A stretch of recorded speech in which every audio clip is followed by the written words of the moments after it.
once I sold that and I got that check, a light bulb really went off like, hey, this works. But like I said, multiply simplicity. Can I write the deal down on the back of a napkin and make it make sense? If I can, then it's probably a good deal. When we see a real human being that cares about you and wants to help you, it's super powerful. The big hack with hiring a mentor is time. Does it seem like everything around us keeps getting more and more complicated? Real estate is no exception. Amidst increasing rules and regulations, growing financial qualifications and challenges, and exponentially evolving technologies that drown us in data, it can be overwhelming. There's an abundance of opportunity, but how do you safely grow a real estate business and navigate all the complications? How do you find the signal amidst all the noise? Well, you're about to meet Dave and learn how he started and grew his real estate company, but how he also expanded to a larger market doing huge rehabs, only to realize that bigger is not always better. If you want to learn how to keep your real estate business simple and make big bucks in small markets, you're going to love this interview. I'm Brian Bush with Freedom Mentor, and for nearly 20 years, our team has transformed people from all walks of life into incredibly successful real estate professionals. Phil and I are excited to bring you these real-world stories of our apprentices' experiences and real estate success to help you realize the power of creative real estate to achieve financial freedom. Throughout this interview, if you have any questions, text FREEDOM to 305-315-8030 or comment below. Now let's meet Dave.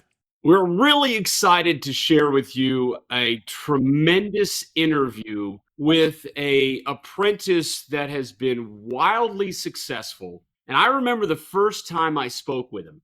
We were talking just as a welcome call, welcome to the program. And I could tell right away that this person was going to make a ton of money in real estate. Welcome, Dave, to this interview. Thank you so much for being here with Brian and myself. No problem. Thank you for having me. Take us back for a moment, Dave. When you first began this journey toward becoming a real estate investor, what were you doing at that time? What were you researching? What attracted you to real estate? I was working as a merchant mariner. And I was looking for the truth, as you would call it, and there was a lot of noise, and I'm watching videos. I'm like, I don't think it's that easy, right? All the people that get rich quick, that whatever, and I'm thinking to myself, that's I need to find somebody. And finally, one day, my dad sent me a YouTube video. He said, "You gotta check this guy out, Phil. He seems like he's the real deal."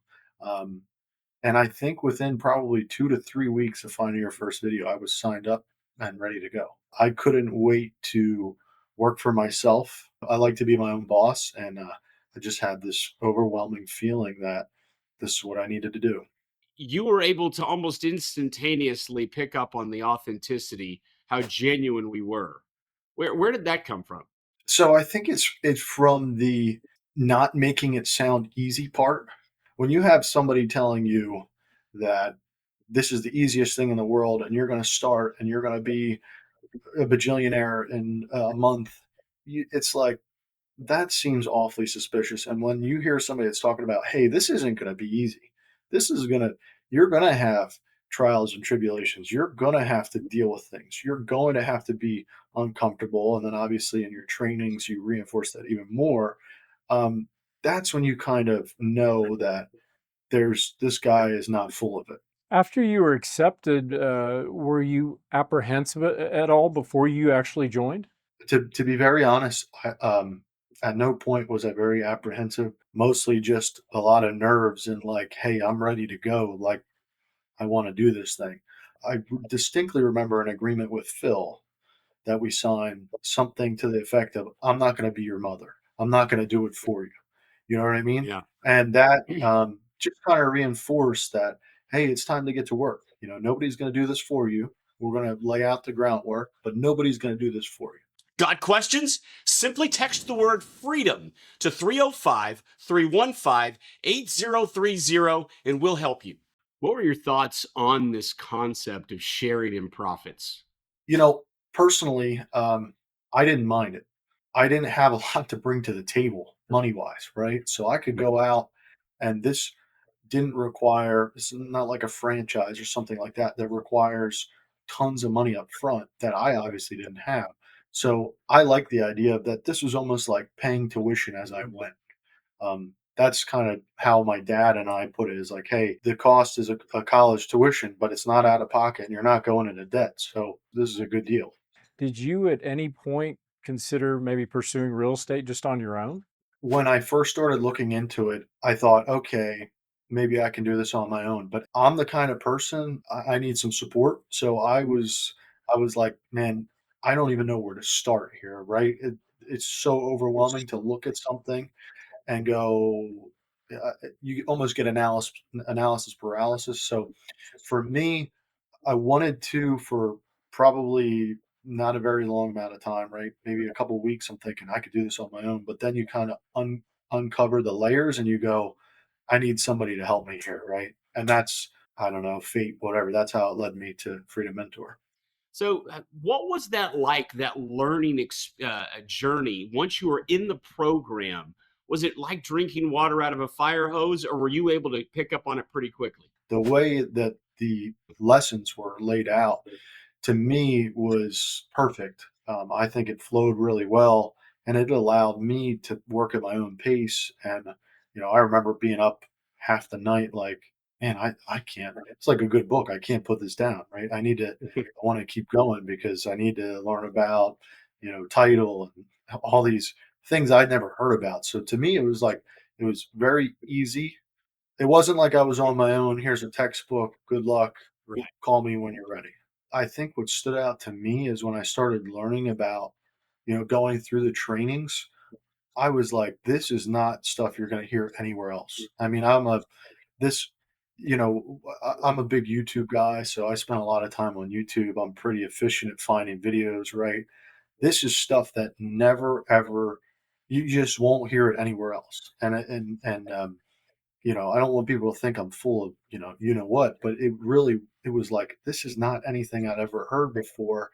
When you're learning things that nobody else knows, you know that you have an edge, right? And you're going to do something that other people can't do. So that's what I really liked about it. What did you think about how we set up what we call group coaching calls, where there's more than one person on the call, and we're coaching several different deals and several different people on a call? There were so many times I would get on a coaching call, and if I just sat there and listened, my answer would come out, through somebody else, right? And there's so many times where I could just sit in and listen, especially early on, have no experience. I just hop on there and just listen, um, and kind of soak it all up. And there's so many, it's like getting experience without doing the deals. I think that was really important, is you're exposed to it, Mhm. and you're not in that deal, but you're kind of like a bystander and you get to kind of see inside the operating room per se. So you get to see what's going on, and you get to pick up on that stuff. Um, and I still use, to this day, give Brian some credit. I still use a lot of his kind of negotiating tactics. Some of the things that he would say, I still use those to this day that he coached me on 5 years ago. Obviously, Dave, you closed a lot of deals with us. Could you share some of the highlights of maybe some of your favorite deals? I think my favorite deal was the first one I ever did.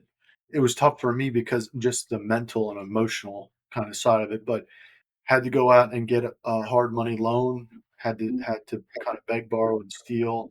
And then I remember going through everything. I was just scared to death. And then I sold it. I think I got a check for like $72,000. Now, of course, I had some expenses in there, but I was just like, I'm sitting at my desk. I still have that check at the desk. I cannot throw it away. I didn't know what a wire transfer was. I didn't know any of this stuff. Heck, I didn't even know what I was doing. But the important part is that I was doing it and that I was Yeah. taking action. You know what I mean? Once I sold that and I got that check, I a light bulb really went off, like, "Hey, this works." This is not hocus pocus. This is the real deal. Every successful real estate investor has a mentor. Get mentored by me and my team by applying to be my next apprentice. Click the top corner. So, tell us a little bit more about the rehab side of this business. versus simply the quick wholesaling, quick flipping? I knew about renovations and costs and things like that just from kind of studying and, like I said, nerding out, and being a geek on that stuff, and that helped a lot in the beginning. It still helps to this day figuring out, um, what stuff is going to cost.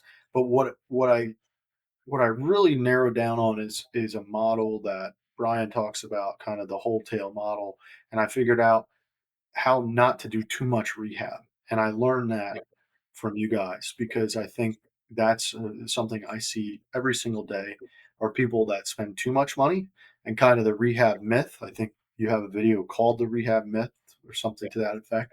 But being kind of finding the middle path between being a wholesaler and being a rehabber, and instead of hey, let me just rehab every house, what does the market want? Does it want it to be fully rehab? Does it need paint?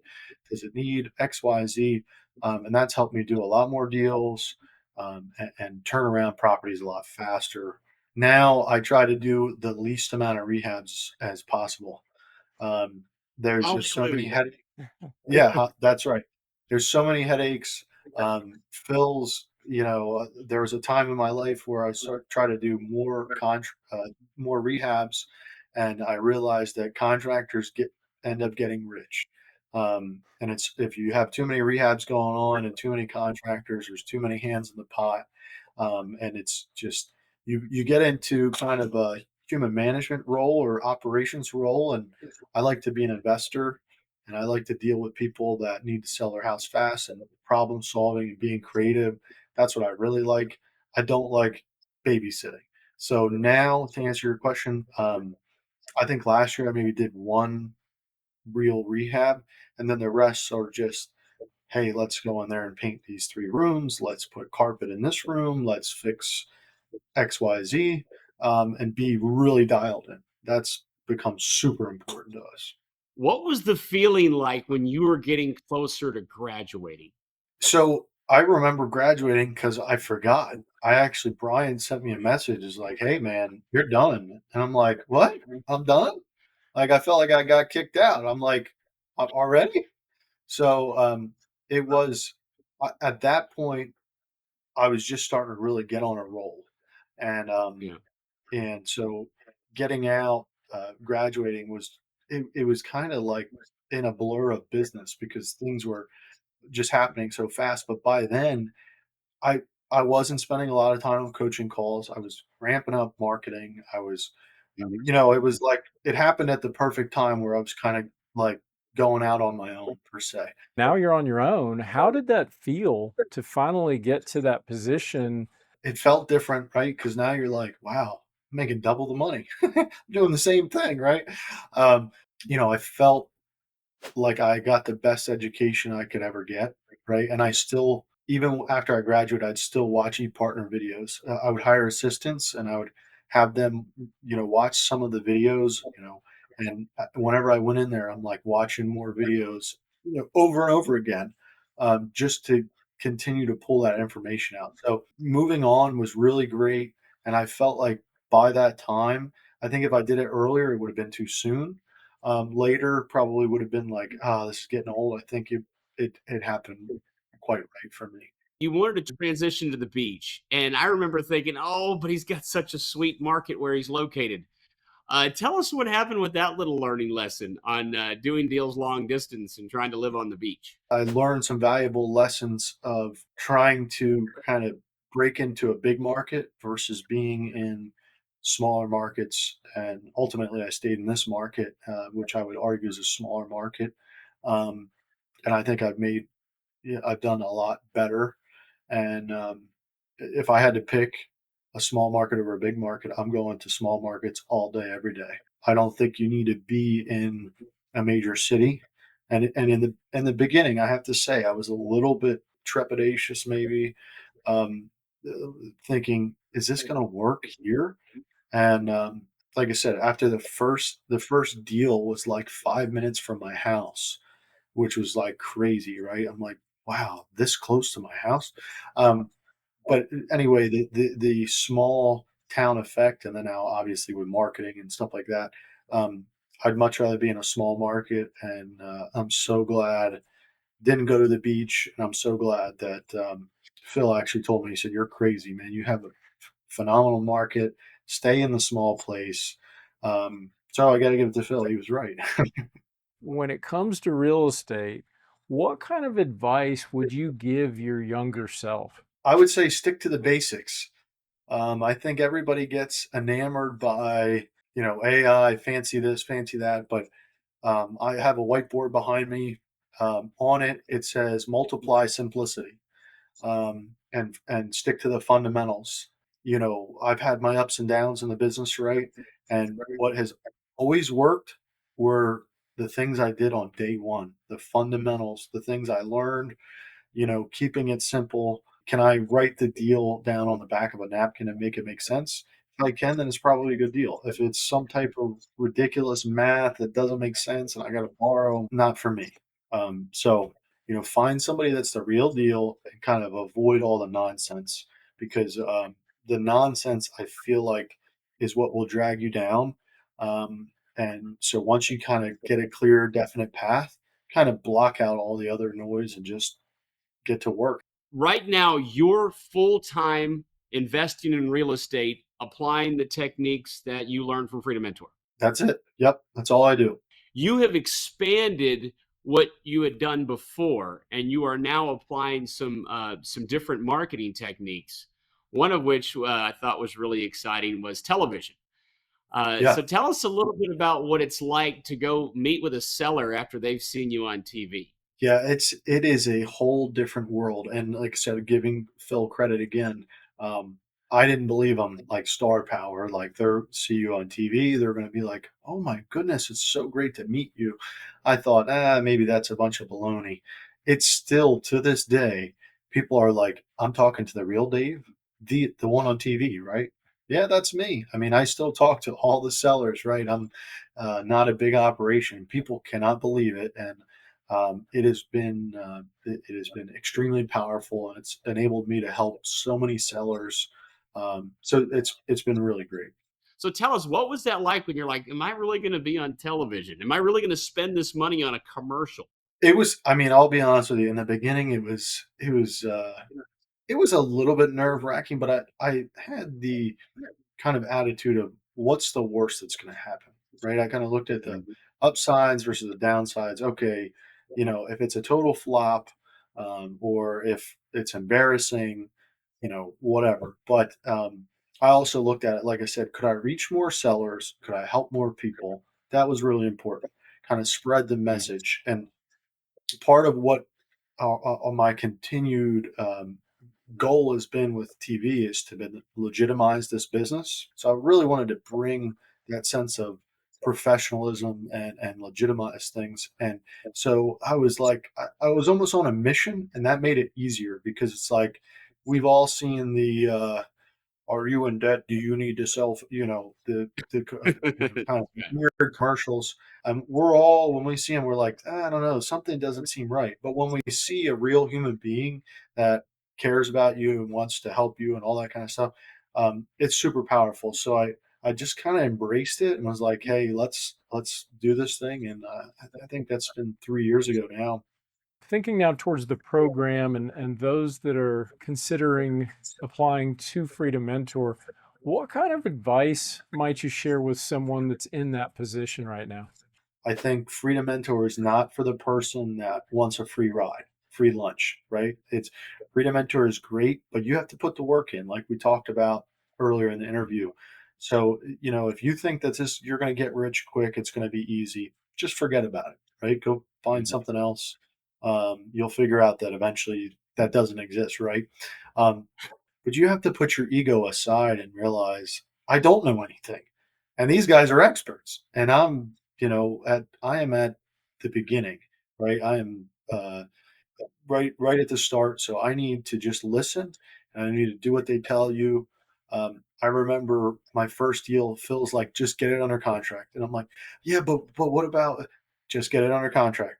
I'm like, yeah, but Phil, he's like, Dave, get it under contract and then talk to me, send me a message. So that's what I did. It's like sometimes you just have to not get too far ahead of yourself. It's like, be coachable. There, you have to realize if you have good mentors and good coaching, they're not going to steer you wrong, right? And sometimes it's better to take little baby steps, especially when you're doing deals as big as we did. I mean, they're not small deals per se, right? So it's like you get in the beginning, you get totally worried and scared and all these millions of emotions running through your head. It's a lot easier when you have somebody saying, "Hey, do this, come back to me, let's talk. Let's go through the next steps."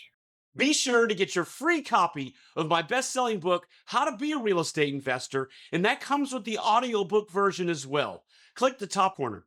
What do you say to the person that is contemplating, well, I want to be in real estate, I want to do all these things, but I don't really want to spend any money up front, or I want to try to do this on my own, or I want to try to figure this out with just the YouTube University? The big hack with hiring a mentor is time, right? The stuff that we learn, in my opinion, would have taken 10 years, 20 years to learn, right? Some of these things.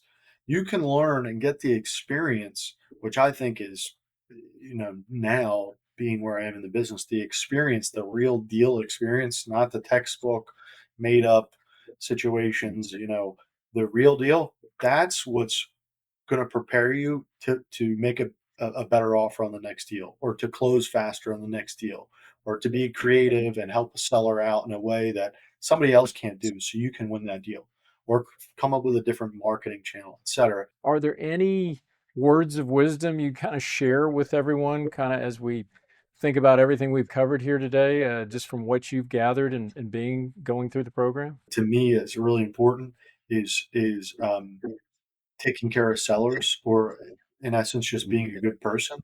I think I've seen that come back to me in so many different ways that I didn't even know were possible since the beginning. We're in a business where there's so many people in compromised situations that you could lie, cheat, steal, betray, right? And to be a local person that's going to take care of somebody, um, I think it's my purpose now. I take great pride in it. And so I think that's something people have to also keep in mind when they're kind of getting on the ladder to success. Is like, you don't want to hurt people or steal or um, do bad business on your way up. You want to uplift other people, help other people, be a good person, and then it'll come back to you in ways you didn't even know.